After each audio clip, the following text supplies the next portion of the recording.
Hi! In my previous video, I did a teardown of this Marconi 2305 modulation meter and replaced some broken pieces here and there. If you haven't watched that video, I'd recommend you do so first. Also, don't forget to subscribe to the channel as I count on you guys to keep the channel growing. Anyway, as promised, we will take a look at the amplitude, frequency, and phase modulation in today's video using some of the instruments I have available in the lab. I thought the first thing I wanted to show you is just to feed in some modulated signal using this meter to measure the specific amount of modulation being applied. Later on, we will take a look at the modulation characteristics of the amplitude, frequency, and phase modulated signals. As usual, I'm using the HP8642B to generate the signal feeding into the Marconi 2305. For the initial demonstration, I'm not going to hook up the oscilloscope directly because first, the scope's bandwidth is limited, and second, I wanted to see the power measurement accuracy of this Marconi 2305 modulation meter.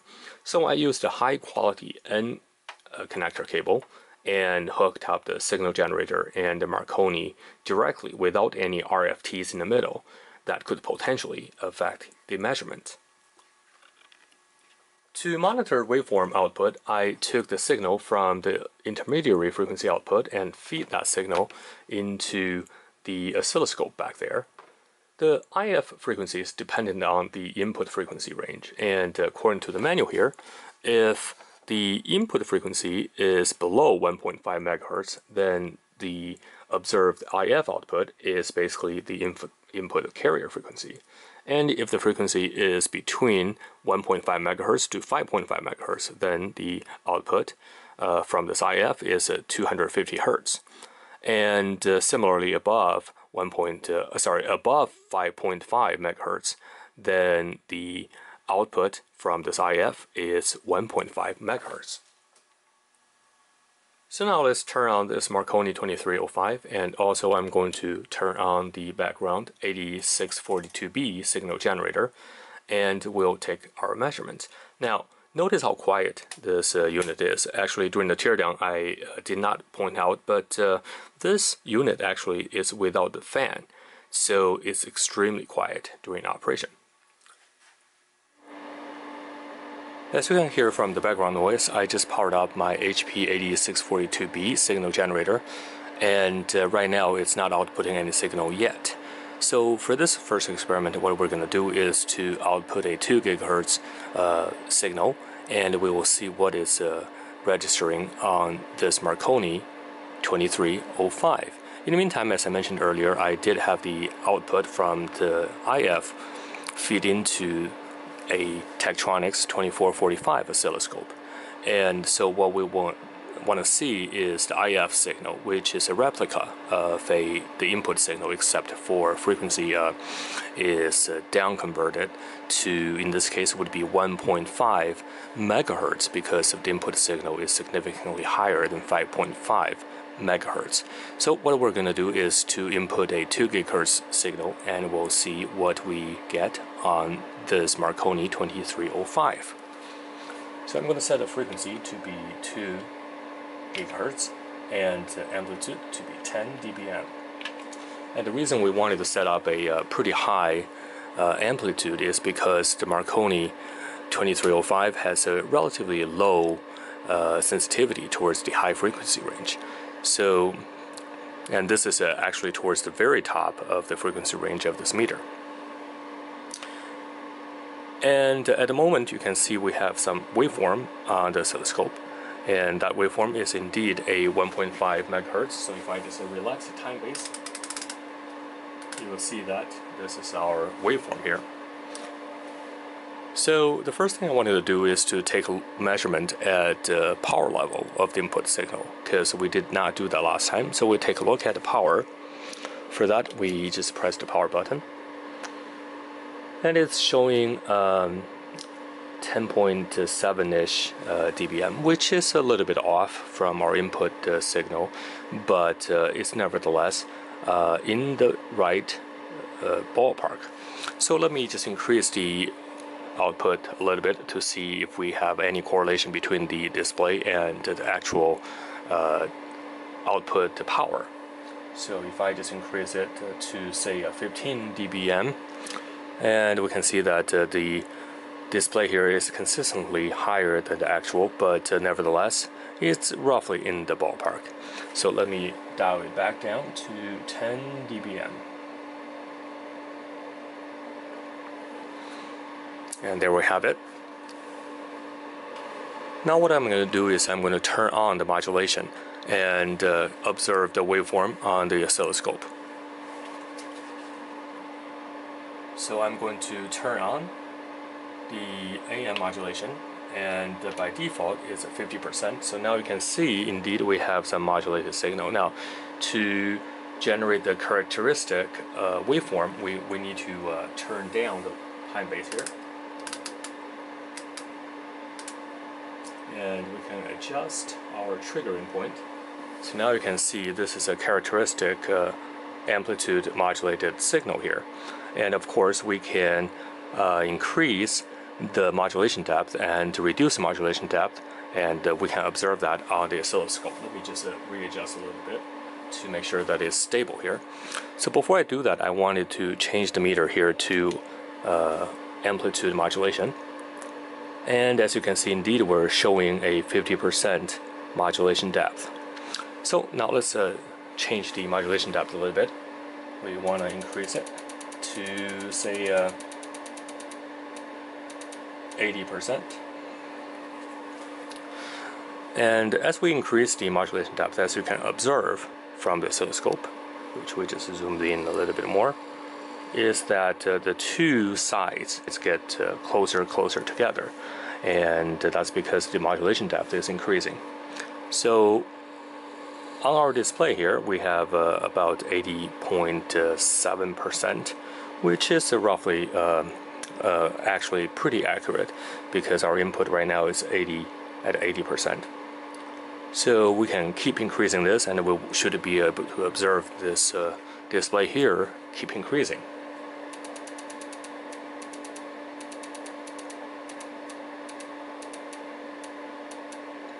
And now we're at 95%, and indeed the display here is at 95%. So clearly that the amplitude modulation works as expected.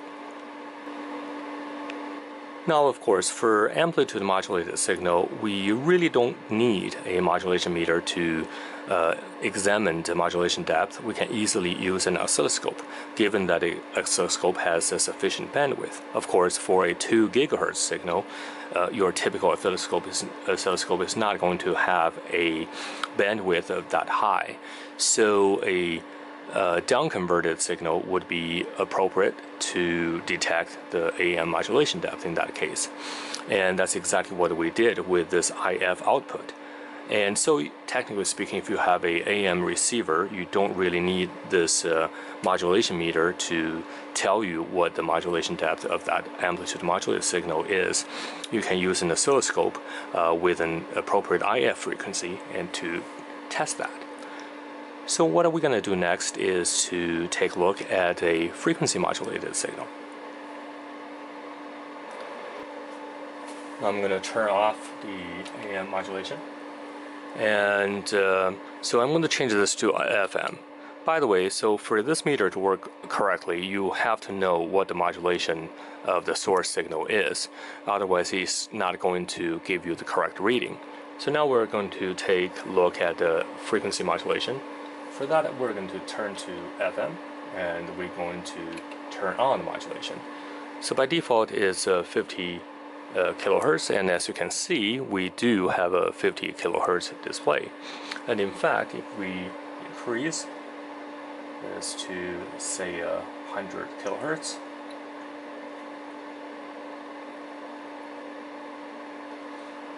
and you will see that our display here increases accordingly to 100 kilohertz frequency deviation. So again, this meter looks correctly, well, it's behaving correctly. Now how about the waveform showing on the oscilloscope? Well, for frequency modulated signal, it's a little bit harder to see, but let's try that. We're going to increase the time base, And as you can see that we do have a frequency modulation here, because you see the wave expands and contract along the time base here. And that's a direct result of frequency modulation. So let me just zoom it in, and you can kind of see that. And this actually will be a little bit easier to see if I reduce the modulation frequency to about 50 kilohertz.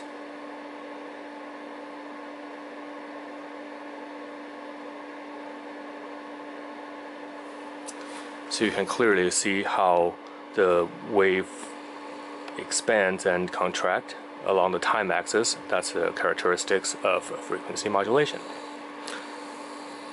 Now for frequency modulation, it's a little bit harder to measure if you don't have a meter like this modulation meter. But nevertheless, you can use some clever techniques. For example, you can use a spectral analyzer to measure the sideband generated by the frequency modulation. You can deduce what the frequency deviation is. And there's other techniques. For example, the bezel null technique. You can use a standard receiver to detect a null point and thus calculate what the frequency deviation is. If you look at the Marconi 2305, you'll see that we have a bunch of settings here. And of course you have this auto-tune. No, this is not your music auto-tune. This auto-tune is really to auto-tuning the oscillation frequency to your input frequency as displayed here on this frequency counter. And of course this meter can also be used as a frequency counter, but of course the frequency counter is not as good as your dedicated frequency counter, as it doesn't have enough digits to give you back to the actual hertz range, and also the frequency is not as stable as what we see in a typical frequency counter. And usually we leave these settings as automatic, and for situations like what we're doing here, the default settings will be more than sufficient. Of course, for FM signals, you can use the de-emphasis filters to select what frequency you are de-emphasizing, and that is useful if you know, for example, the source frequency has been emphasized before the FM transmission at, for example, 750 hertz, and then you can use the corresponding de-emphasis filter to reverse that change, so to give you a more accurate representation of the signal. And also you can use the filters to filter out the different signal bandwidth and to obtain a cleaner signal for detection here. And also the manual setting here can give you a better sensitivity to your input RF signal than the default auto tune. So now I think we can take a look at phase modulated signal here. I'm going to turn off the frequency modulation, and we'll turn on the phase modulation. So for that, I'm going to do the phase modulation and turn it on. So at first you don't see much going on the waveform side, and actually let me turn this to phase modulation. And not much is going on, but you can see that we are roughly 1 radian as what we're indicated on the 8642B. So let me increase that. And while I'm increasing that phase, you can see, I'm not sure if you can see or not, but let's keep increasing it. So right now we're at roughly 25. And the meter here is showing 2440, which is roughly 25 radians. And what you can see from the oscilloscope is that we have a waveform similar to that of a frequency modulated signal.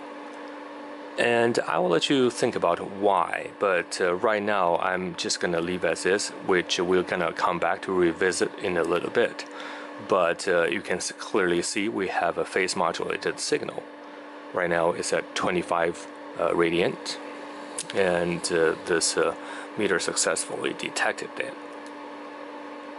So that's kind of the demonstration of using this Marconi 2305 to measure an amplitude modulated signal, a frequency modulated signal, and a phase modulated signal. And as you can see, we can clearly detect all three modulations without any problem, and also we can measure the power of the input signal.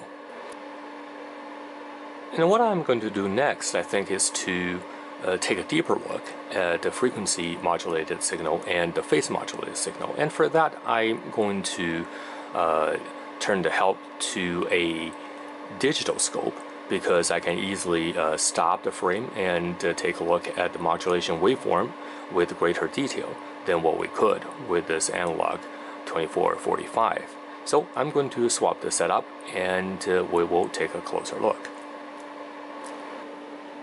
Okay, so in this setup, we have the WaveTech 395 up there generating a 10 kilohertz square wave signal, and is shown on this Regal oscilloscope, that cyan waveform here, that's on channel 2, it's a square wave. And on the HP 8642B now is outputting a 100 kilohertz signal with a 20 kilohertz frequency deviation here. So that's a frequency modulated. And the reason this waveform on channel 1 is not that stable is because the clock on that WaveTech 395 and HP 8642B are not synchronized. But nevertheless, we are seeing a modulated signal. Now, if I stop the trace here, and you will see more clearly what is going on here. So let me zoom in onto the oscilloscope, and we'll stop the trace here. You can clearly see our frequency modulated signal here whenever the square wave jumps, and you can see that the frequency changes. So this is essentially a frequency shifted keying waveform, and you have two frequencies based on the polarity of your square wave. Now I have changed the input signal to a 100 kilohertz phase modulated signal with a maximum phase shift of 2 radians, and the same modulation signal of a square wave of 10 kilohertz applied to that modulation. And as you can observe on our oscilloscope here, every time that square wave changes polarity here, we observe a abrupt phase shift. That makes perfect sense because we are jumping from one phase to another at the edge of the square wave here. So now let's change the modulation waveform from a square wave to a triangular waveform and see what happens. So for that, I'm going to come to my waveform here, and I'm going to change it, oops, too far here, to a triangle waveform. And let's shrink the time base a little bit so you can see clearly. So now let me increase the modulation, the angle deviation here, and let's see if we can observe something. So now,